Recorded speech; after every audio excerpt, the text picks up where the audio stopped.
Ruslan from Anchor Restaurant in Melbourne is here to show us a delicious chicken dish. I love this because there's very minimal ingredients and it's very easy to do. And very delicious. Absolutely. All right, let's make a start on the marinade. If you could start with the cumin, pop that in. And then we're going to move on to the paprika. Lots of paprika for Lots this of one. paprika, lots of flavour. And some turmeric. Gives that beautiful golden colour. And a pinch of ground coriander. Okay. And of course, the magic ingredient, our yoghurt. Great. I mean, yoghurt in any marinade is just so fantastic, isn't it? Beautiful, There's rich. almost like something in there that also tenderises chicken. Oh, yes. It's the lactic acid. Love that. So we're going to rub that into our chicken. We're going to put it on a tray and stick it in our fridge, preferably overnight, up to 24 hours. And for your recipe, it's really important to marinate overnight. Why is that? Very important. We need to give the meat a chance to absorb all of those beautiful flavours. Yep. Then we're going to actually remove the excess and then crisp it up just before we serve it on a plate. And so this one has been marinating overnight. We've also brought it to room temperature. It now goes into the oven for the first stage of cooking. What temperature and for how long? 200 degrees, somewhere between 20 and 30 minutes. It really depends on the size of the chicken. All right, into the oven.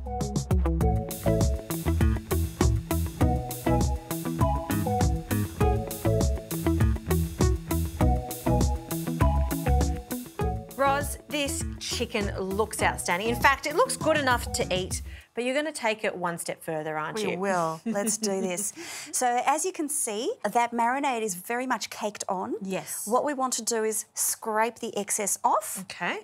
So just with a spoon, we scrape that. Yes. Without taking away that lovely skin. Preferably not. And you can see how it's all beautifully coloured, nice and golden. It almost is like a little blanket while it cooks. And it has completely stained that skin underneath it, hasn't it? So now that you've scraped all the excess off, Justine, drizzle some of the olive oil over the top of the skin. Okay, drizzle, drizzle, drizzle. Yes. No more oil required. That should be enough, yep. Perfect. We're going to carefully lift it up Okay. and place it skin side down onto a hot pan. So it's that double cook that we're after, that charred flavour. And those beautiful stripes. Delicious. That's going to take, what, 3 minutes on each side? Yeah.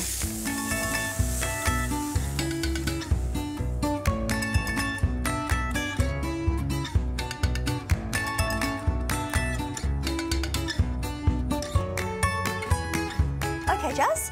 So the chook's done. Let's serve it with a very simple salad. If you wouldn't mind, just squeeze a bit of fresh lemon, some salt, and mix it through with olive oil. Sounds good. And it smells amazing in here. All of those spices, and that they're now charred, which is really what you want when you're having a spatchcocked chicken. Yes. Lovely and charred and smoky. So fresh lemon juice, pinch of salt. In the meantime, I'm just going to plate up this chicken. Yep. Oh, I love that. Oh, look at that, perfectly cooked. And you've allowed that to rest, so as it comes off the grill, you just want it to sit just for a moment so it can relax. Yes, and so it can become juicy and less tight. And then a little salad on the side. You always want to dress your leaves, don't you? Oh, yes. Spatchcocked chicken. It is very easy to do at home, and it tastes even better when you follow Roz's recipe to marinate and twice cook it. Roz, thank you so much. Thanks, Jazz. It was so much fun.